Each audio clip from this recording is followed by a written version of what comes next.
The day my husband dragged me into court, he told the judge I was an unfit mother, a failed wife, and demanded full custody of our daughter. He was confident, calm, certain he would win. But what he didn't know was that our 7-year-old daughter had been quietly collecting proof for months, and that morning, she decided to speak. Before we dive deeper, let us know in the comments where you're watching from. We'd love to hear from you, and don't forget to hit that subscribe button so you never miss any of our upcoming videos. David stood in that courtroom like a man who'd already won. His lawyer had prepared everything perfectly. The narrative was simple. I was neglectful, emotionally unstable, too focused on work to care for our child. His three-piece suit was immaculate. His expression was practiced concern mixed with righteous determination. He looked every bit the responsible parent fighting for his daughter's well-being. The truth? I worked from home specifically to be there for Emma. Every breakfast, every bedtime story, every scraped knee. I'd turned down promotions that would have required travel. I'd restructured my entire career around being present for our daughter. My office was steps away from her bedroom, so I could hear if she needed me. But David had stopped seeing those moments years ago. He came home late, left early, spent weekends golfing with clients. When he was home, he was a ghost in expensive clothes, scrolling through his phone at the dinner table while Emma tried to tell him about her day. She'd show him her schoolwork, her drawings, her little achievements, and he'd grunt without looking up, or worse, criticize the crayon strokes that weren't quite straight, the spelling that wasn't quite perfect. The coldness started small, like frost creeping across a window. A forgotten anniversary that he blamed on work stress. A missed recital where he claimed an important client meeting ran late, though I later found receipts from a bar downtown. Then it grew into something sharper, more deliberate. He'd criticize the way I folded his shirts, question why dinner wasn't ready the exact moment he walked through the door, snap at Emma when she interrupted his calls, even when those calls were just him browsing social media. I watched my daughter's light dim around him like a candle slowly suffocating. She stopped running to the door when he came home, learning that her excitement was often met with irritation. She started asking if Daddy was in a good mood before showing him her drawings, gauging whether it was safe to seek his attention. She began speaking in a smaller voice around him, as if making herself less noticeable would make things easier. The breaking point should have been obvious to me sooner. I was tucking Emma into bed one night, reading her favorite story about a brave little girl who saved her village. Mid-sentence, she interrupted me with a question that shattered my heart into pieces. "Mommy, why doesn't Daddy like us anymore?" Her brown eyes were too serious for a 7-year-old. Too knowing. Too resigned to something a child should never have to accept. I didn't have an answer. Not one that a 7-year-old could understand. How do you explain to a child that sometimes people change?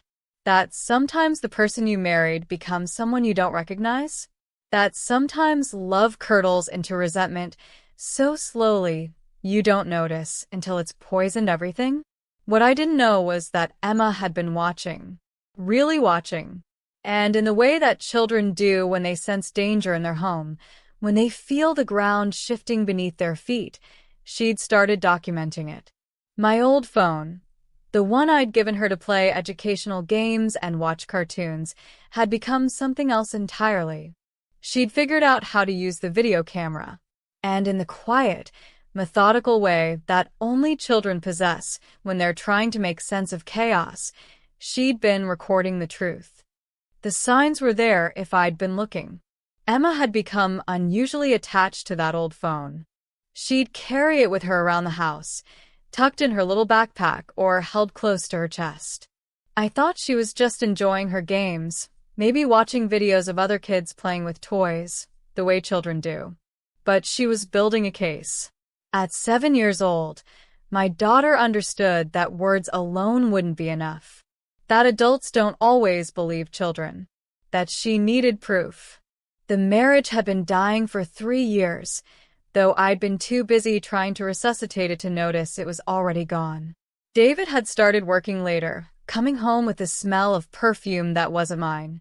He'd become obsessed with his appearance, joining a gym, buying new clothes, whitening his teeth. All the classic signs, but I'd explain them away. Midlife health consciousness, I told myself. Professional image concerns. Then came the fights. Real, ugly fights where he'd tell me I'd let myself go, that I was boring, that I'd trapped him with a child and a mortgage.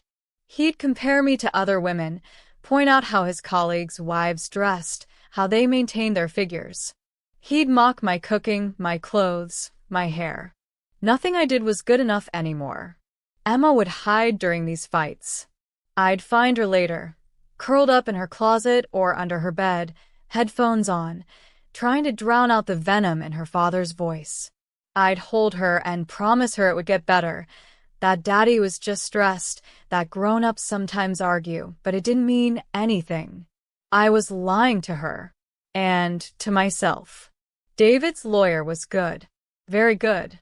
Margaret Chen had a reputation for winning custody cases, for painting mothers as hysterical and fathers as stable providers. She wore a sharp burgundy suit and spoke in measured tones that suggested reason and facts rather than emotion. She painted me as scattered, overwhelmed, unable to provide stability. She presented David as the dependable parent, the provider, the one who could give Emma structure and discipline and opportunity. She had bank statements showing his income was 3 times mine. Character witnesses from his office who testified he was reliable, professional, level-headed. She had photographs of our house that she'd clearly had someone take, showing the dishes in the sink, the laundry basket overflowing, the toys scattered across the living room. Evidence, she called it, of my inability to maintain a proper home environment. She conveniently didn't mention that those photos were taken during the week I'd had the flu, when I was barely able to stand, let alone clean. The judge listened carefully, making notes in a leather-bound folder. Judge Patricia Morrison was known for being fair but strict. She didn't tolerate games in her courtroom, but she also didn't tolerate unprepared arguments. I felt my world crumbling with every word Margaret Chen spoke. My own lawyer, a kind woman named Sarah Peters who I'd hired with money I'd borrowed from my sister, did her best. She talked about my relationship with Emma, about how I'd been the primary caregiver since birth, about how I'd sacrificed career opportunities to be present. But compared to Margaret Chen's polished presentation, Sarah seemed to be scrambling, reactive rather than strategic. David sat at his table looking solemn and concerned, occasionally shaking his head sadly, as if deeply pained by what he was being forced to reveal about me. He'd practiced that expression. I recognized it. It was the same face he made when he wanted to seem sympathetic at work events. Then Emma's guardian ad litem stood up.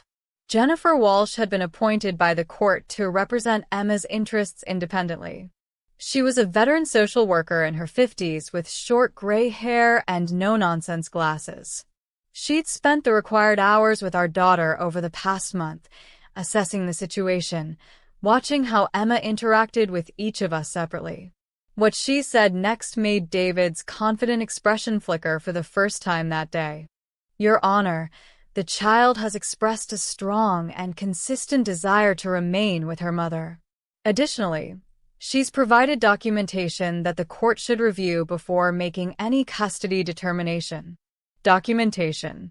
The word hung in the air like smoke from a gun. David's lawyer objected immediately, her voice sharp. What kind of documentation could a 7-year-old provide? This was clearly some coaching by the mother, some manipulation designed to prejudice the court. She demanded to know why this evidence hadn't been disclosed during discovery. Jennifer Walsh remained calm. "The child came forward with this material voluntarily during our last meeting, Ms. Chen. She specifically asked that it be shown to the judge.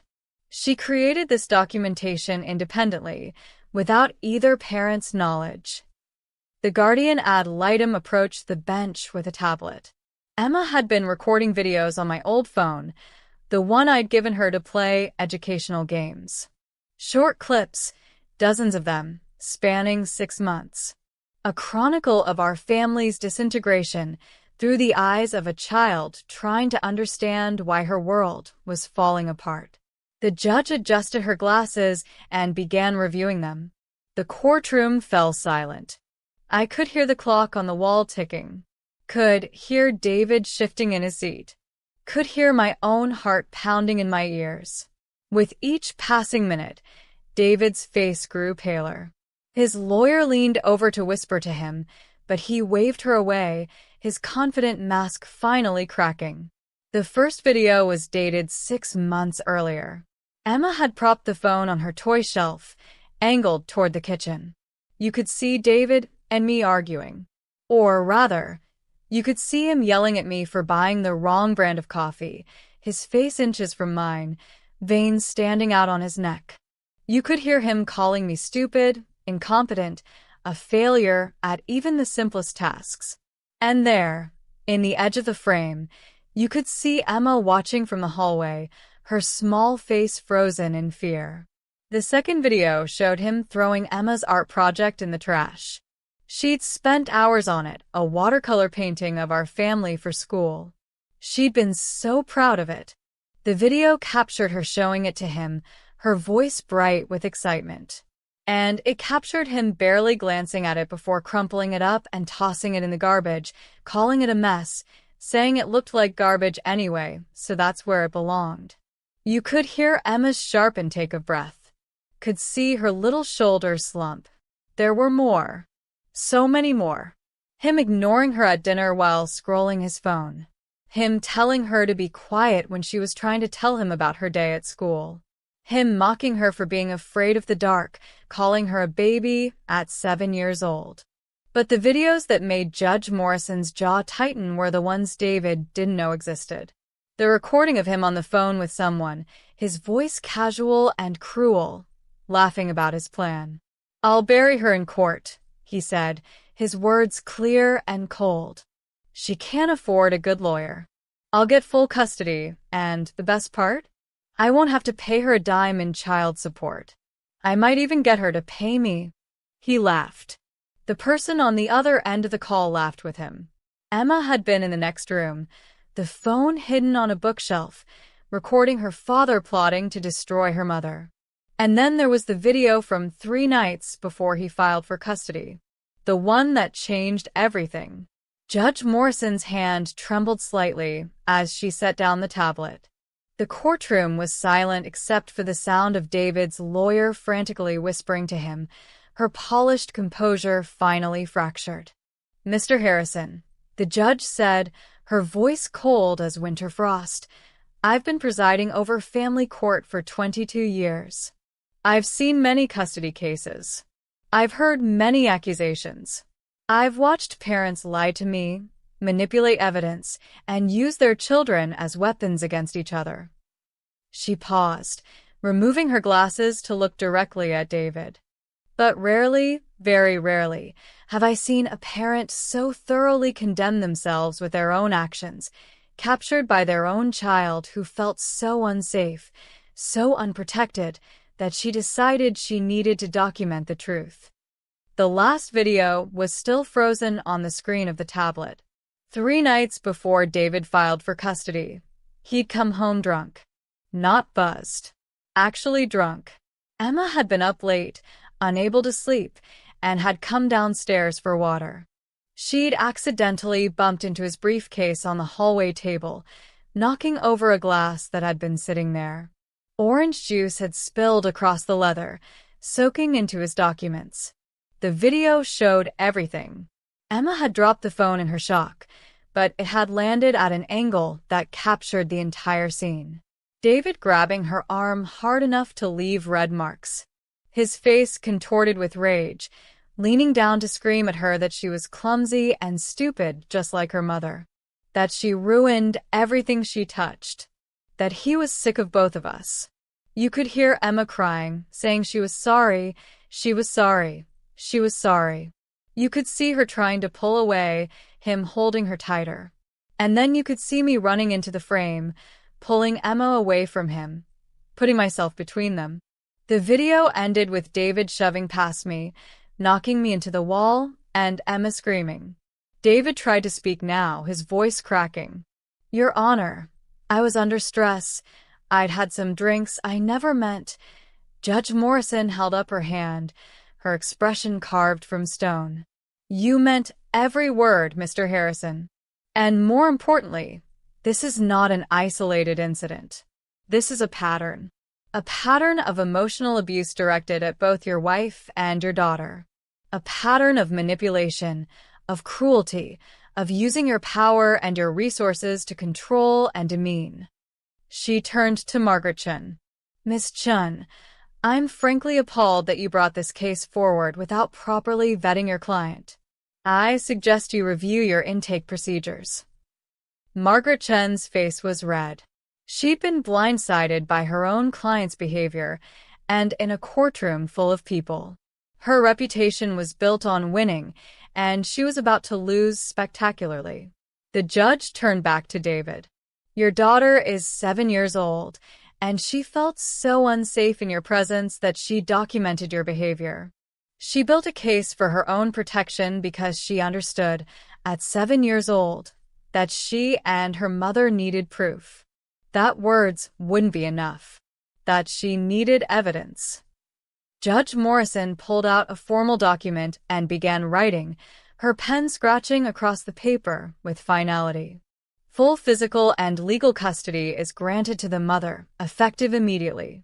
Supervised visitation only for the father, 2 hours per week at the county facility, pending completion of anger management classes, substance abuse counseling, and a full psychological evaluation. You will also pay child support in an amount to be determined based on state guidelines, as well as cover all of your daughter's medical, dental, and educational expenses. She looked up from her writing, her eyes hard. Furthermore, I am referring certain recordings to the district attorney's office for review. Physical abuse of a minor is a criminal matter, not just a family court issue. I suspect they'll be very interested in what I've seen here today. David's face went white. His lawyer put her head in her hands. And, Mr. Harrison, if you think about appealing this decision, I strongly encourage you to watch those videos again. Because I can assure you, any appeals court will see exactly what I saw. A man who used his power to terrorize his family, who planned to manipulate the legal system for financial gain, and who physically harmed his child. She banged her gavel once, the sound echoing through the stunned courtroom. We're adjourned. David left that courtroom a different man than the one who'd entered it. No longer confident, no longer certain. His expensive lawyer packed up her briefcase without looking at him. His character witnesses from work quietly slipped out the back, suddenly remembering they had places to be. As we walked out into the afternoon sunlight, Emma slipped her small hand into mine. She looked up at me with those serious brown eyes that had seen too much, understood too much, carried too much weight for such a small person. I saved us, Mommy, she said quietly. And she had. We stood on the courthouse steps for a moment, just the two of us. Sarah Peters, my lawyer, was inside filing the final paperwork. Jennifer Walsh, the guardian ad litem, had given Emma a gentle hug and told her she was brave. And now it was just my daughter and me, standing in the sunlight after months of darkness. You did save us, baby, I told her, kneeling down so we were eye to eye. But you shouldn't have had to. You should have been playing and learning and being a kid. Not collecting evidence. Not protecting your mother. Emma shook her head, suddenly looking older than her 7 years. Someone had to tell the truth, Mommy. And Daddy wasn't going to. He thought nobody could see what he was doing. But I could see. I saw everything. We went home that day to a house that felt different. Lighter. The shadows in the corners didn't seem as dark. The silence didn't feel oppressive. It felt peaceful. Over the following weeks, Emma slowly started being a kid again. The phone with all the videos had been turned over to the district attorney's office as evidence. She didn't need it anymore. Didn't need to document, to record, to prove. She could just be 7 years old. She started drawing again, bright, colorful pictures that she'd tape to the refrigerator without asking if they were good enough. She'd sing while playing, loud and off-key and gloriously unconcerned about anyone's opinion. She'd tell me long, rambling stories about her friends at school without checking first to see if I was too busy or too tired or too stressed to listen. David's supervised visitations were sporadic. He'd show up for the first few, sitting in the visitation center while Emma played with toys and barely acknowledged him. Then he started canceling. Work obligations, he claimed. Important meetings. Eventually, he stopped scheduling them altogether. The district attorney did file charges for the physical abuse incident. David pleaded no contest as part of an agreement that kept him out of jail, but put him on probation. He was required to complete all the programs the judge had mandated. I don't know if he did. I stopped following his life that closely. Sometimes the smallest voices carry the heaviest truths. Sometimes justice comes not from the powerful, but from the powerless who refuse to stay silent. Sometimes a child sees clearly what adults have learned to excuse, to explain away, to tolerate. My daughter taught me something profound that day in court. She taught me that strength isn't about size, or age, or power, or money. It's about courage. The courage to see what's wrong, even when everyone else looks away or makes excuses. The courage to speak truth, even when your voice shakes. The courage to stand up for yourself and the people you love, even when you're small and the world is big and terrifying. Emma saved us both that day. She saved me from a man who had become dangerous. She saved herself from growing up watching her mother be diminished and destroyed. And she saved us both from the lie that we deserved the treatment we'd been receiving. And I'll spend the rest of my life making sure she never has to save us again. That she can be a child, can be carefree, can trust that the adults in her life will protect her instead of her having to protect herself. We're healing now, both of us. It's slow, and it's not always easy. Emma still has nightmares sometimes. I still flinch at unexpected loud noises. We're both in therapy, learning how to process what we went through, learning that we're safe now. But we're healing together. And every day, the light comes back a little more to both of us. That courtroom was supposed to be the day David won. The day he took everything from me out of spite and greed. Instead, it became the day my 7-year-old daughter stood up for both of us with the only weapon she had, the truth. What would you have done if you were in my shoes? Do you think children should be allowed to testify or provide evidence in custody cases? Share your thoughts in the comments below, and if this story resonated with you, please share it with someone who needs to hear it today.